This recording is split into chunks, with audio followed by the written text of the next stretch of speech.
आणि आता बातम्या पाहूयात सविस्तर। उद्धव ठाकरे यांनी दसरा मेळाव्यात खासदार श्रीकांत शिंदे यांच्यावर टीका करताना त्यांच्या लहान मुलाचाही उल्लेख केल्यानं नवा वाद निर्माण झालाय। सत्ता संघर्षात या अवघ्या 1.5 वर्षांच्या मुलाला का खेचलं असा संतप्त सवाल श्रीकांत शिंदे यांनी एका फेसबुक पोस्टच्या माध्यमातून उपस्थित केलाय। निरागसतेला त्यात ओढू नका, हे पाप कुठेही फेडता येणार नाही, या पापाचे धनी होऊ नका असा सल्लाही श्रीकांत शिंदे यांनी उद्धव ठाकरेंना दिलाय।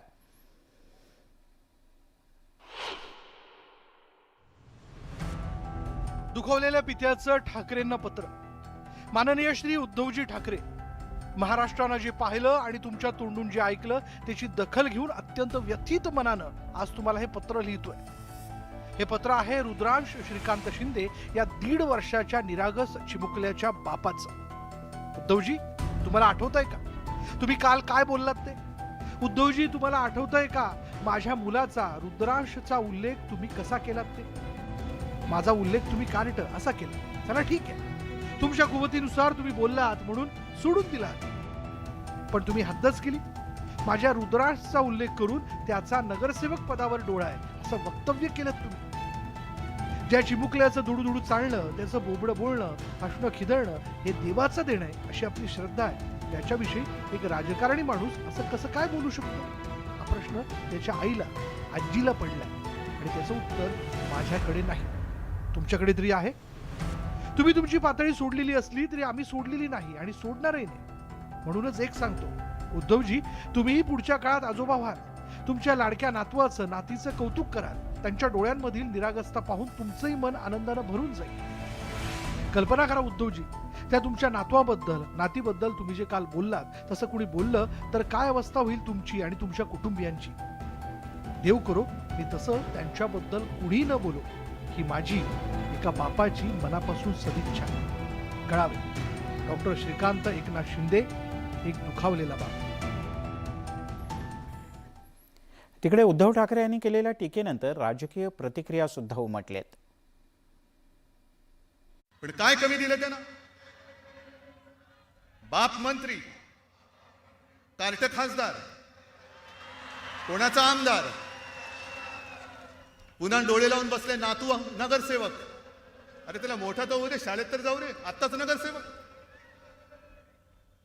पण सगळं काही एकच माझ्याचकडे पाहिजे। काय म्हणाले? मी मुख्यमंत्री, मुलगा म्हणजे श्रीकांत कार्ट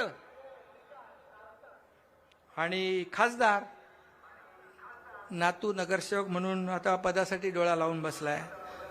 अरे एवढा बच्चू 1.5 वर्षाचा आहे तो रुद्रांश।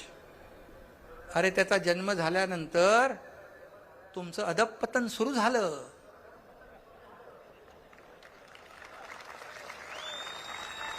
कोणावर टीका करताय? त्या 1.5 वर्षाच्या बाळावर?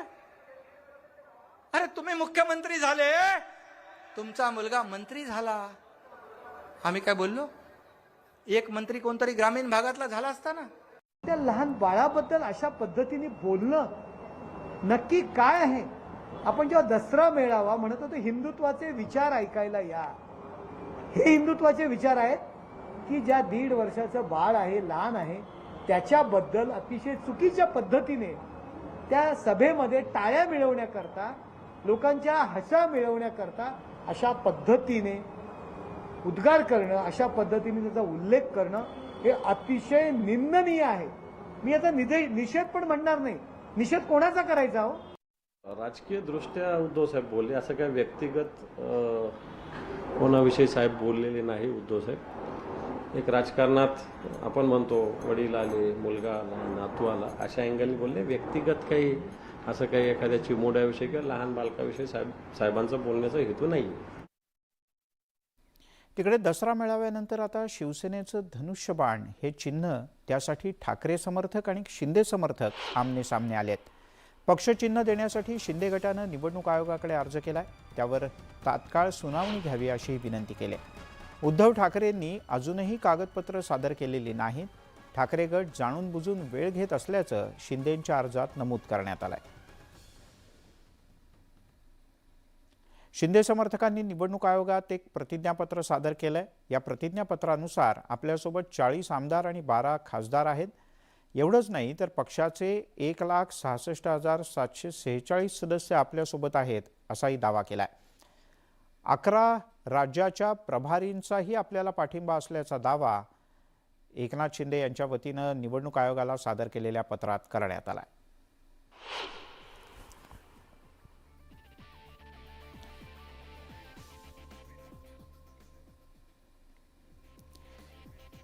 शिवसेनेच्या दोन्ही गटात चिन्हावरून रस्सीखेच सुरू झाले. निवडणूक आयोगानं धनुष्यबाण चिन्ह गोठवलं तर दोन्ही गटांनी प्लॅन बी तयार केलाय.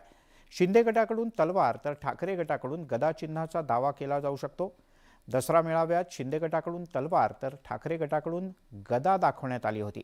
निवडणूक आयोगाकडून धनुष्यबाण हे चिन्ह गोठवलं जाण्याची शक्यता जास्त आहे.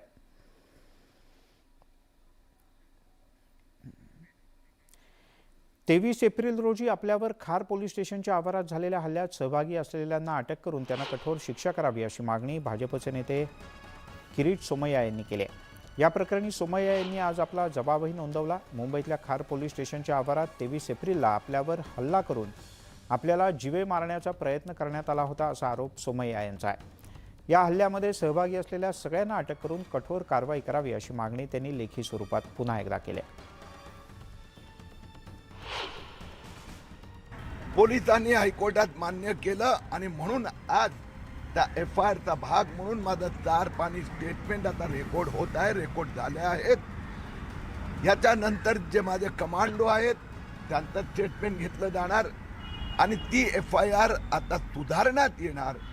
विश्वनाथ महाडेश्वर आणि त्यांच्या सोबतच्या 70 गुंडांनी जे दगडफेक केली, कमांडोंना धक्कामुक्की केली, माझा जीव घेण्याचा प्रयत्न केला, ते सेक्शन लावले जाणार आणि मला खात्री आहे या गुंडांना आता जेलमध्ये जावं लागणार. महाराष्ट्र नवनिर्माण सेनेचे अध्यक्ष राज ठाकरे यांनी पदाधिकाऱ्यांची एक बैठक बोलावली आहे. येत्या 11 ऑक्टोबरला रंगशारदा इथे सकाळी 10 वाजता या बैठकीचं आयोजन करण्यात आलं आहे. निवडणुकीच्या पार्श्वभूमीवर राज ठाकरे यांनी बोलावलेली पदाधिकाऱ्यांची बैठक अतिशय महत्त्वपूर्ण मानली जाते. अंबानी कुटुंबाला धमकी दिल्याप्रकरणी राकेश मिश्रा या आरोपीला बिहारच्या दरभंगा जिल्ह्याच्या ब्रह्मपुरा गावातून मुंबई पोलिसांनी अटक केली. त्याला बिहारमधून मुंबईला आणण्यात आले. राकेश मिश्राला 10 दिवसांची पोलीस कोठडी सुनावण्यात आली. बुधवारी रिलायन्स फाउंडेशनच्या हॉस्पिटलच्या कॉल सेंटरवर 2 वेळेला फोन करून अंबानी कुटुंबियांना त्यानं जीवे मारण्याची धमकी दिली होती. त्याचप्रमाणे रिलायन्स हॉस्पिटल आणि अंबानी यांचं निवासस्थान असलेलं अँटेलिया उडवून देण्याची धमकीही राकेश मिश्रानं दिली होती.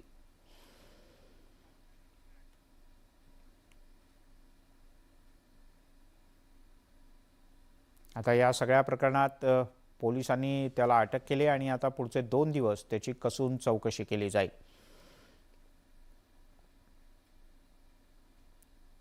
बातमी मुंबई लोकलमधल्या तुफानी राड्याची. मुंबईच्या लोकलमध्ये महिलांच्या डब्यात बसण्यातून अनेकदा वाद होत असतात, पण यावेळेला मात्र नुसता वाद नाही तर रक्त सांडेपर्यंत हाणामारी झाली. या बेदम मारहाणीत मध्यस्थी करणाऱ्या महिला पोलीस कर्मचाऱ्याला सुद्धा मारहाण करण्यात आली आणि यात ती महिला पोलीस कर्मचारी सुद्धा जखमी झाली. आपण पाहतो यात 4 महिला एकमेकींना तुफान मारतायत तर मध्यस्थी करणाऱ्या पोलीस कर्मचाऱ्याच्या सुद्धा डोक्यातून रक्त येत आहे.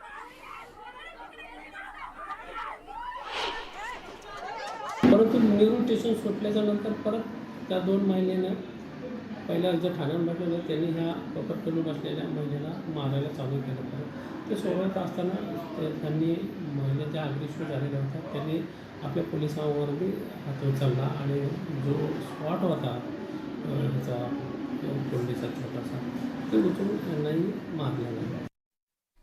नोरू चक्रीवादळामुळे देशातल्या काही राज्यांमध्ये मान्सून पुन्हा एकदा सक्रिय होणार असल्याची माहिती हवामान खात्याकडून देण्यात आली.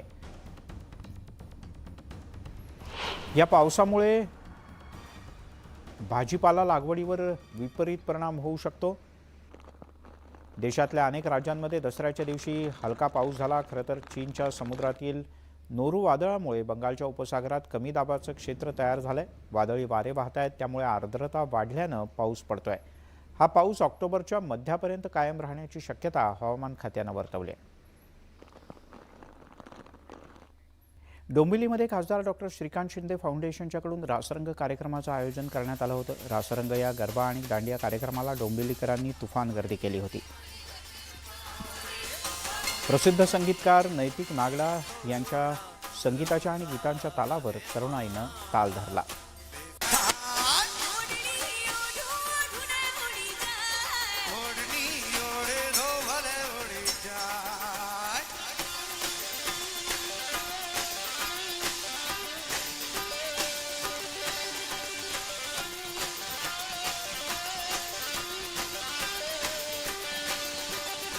नैतिक जी, न्यूज़ 18 लोकमत में आपका बहुत बहुत स्वागत है। आप डोंबिवली में आए हो, डोंबिवली में फर्स्ट टाइम आपने गरबा का शो किया है। इतने गरबे के शो किया आपने, लेकिन यहाँ का क्राउड, यहाँ का आयोजन आपको कैसे लगा? मैं फर्स्ट टाइम आज डोंबिवली आया हूँ, जहाँ मैंने पूरा शो कंप्लीट किया है और इतना अच्छा लग रहा है बिकॉज क्राउड, नवरात्रि 10 दिन ख़त्म हो गए, दशहरा ख़त्म हुआ और उसके बाद ये 11वां दिन है आज, और फिर भी उतनी ही संख्या में, उतने ही एक्साइटेड होके और उतने ही तैयार होके उतने लोग आए हुए हैं और पूरा ग्राउंड पैक हो चुका है। सो इससे ज़्यादा एक आर्टिस्ट को प्यार क्या चाहिए। हम लोगों ने एक नोटिस की है कि आप सिर्फ गरबा सॉन्ग्स नहीं ले रहे थे, गुजराती सॉन्ग्स नहीं, बल्कि सारे हिंदी, बॉलीवुड, मराठी सॉन्ग्स, अष्टमी भी आपने लिया था और माधुरी दीक्षित से लेके आलिया भट्ट तक के सारे ईरा में सारे सॉन्ग्स आपने कवर किए थे। ये सब कैसे प्लान करते हो, मतलब ये कैसे जमते आपको? क्या बात है, पहली बात तो मैं आपको थैंक यू बोलना चाहूँगा कि आप इतनी चीज़ें ढूंढते हैं, उसमें आपने म्यूज़िक पूरा सुना, आपने हर एक गाने मेरे सुने, आपको पता है कि मैंने क्या क्या म्यूज़िक लिया। बेसिकली मैं क्या करता हूँ, मैं यूथ को अट्रैक्ट करने की कोशिश करता हूँ और जो हमारा रूट्स है, हमारी रूट्स हैं, जो ट्रेडिशनल रूट्स हैं, तो वो रूट्स को भी उतना ही अलाइव रखना मैं ज़रूरी समझता हूँ। सर, और एक सवाल, डोंबिवली में खासदार डॉक्टर श्रीकांत शिंदे फाउंडेशन की तरफ से नवरात्रि खत्म होने के बाद भी सिर्फ नैतिक नागड़ा के लिए ये आयोजन किया गया है। आपको देखने के लिए इतना क्राउड आ गया और आपके सॉन्ग्स पे सब लोग डांस भी कर रहे थे, लेकिन आपको सिर्फ कवर करने के लिए, फोटोज लेने के लिए भी बहुत भीड़ थी। ये सब क्राउड को आप कैसे, क्या आप संदेश क्या दोगे? ये बेसिकली ये जो क्राउड है ना, ये क्राउड ने मुझे डांडिया किंग बनाया है और डॉक्टर श्रीकांत शिंदे फाउंडेशन और डॉक्टर साहब जिन्होंने इतना सुंदर आयोजन किया है पोस्ट नवरात्रि। सो जब तक ऐसे ऑर्गेनाइजर्स, ऐसे फाउंडेशन जिंदा है, तब तक हर एक आर्टिस्ट जिंदा है। व्हिडिओ जर्नलिस्ट गणेश काळेसह यामिनी महामुळकर, न्यूज 18 लोकमत, डोंबिवली। महामुंबईमध्ये आज इथे थांबूयात. ताज्या बातम्यांचा ओघ न्यूज 18 लोकमतवर सुरूच राहील.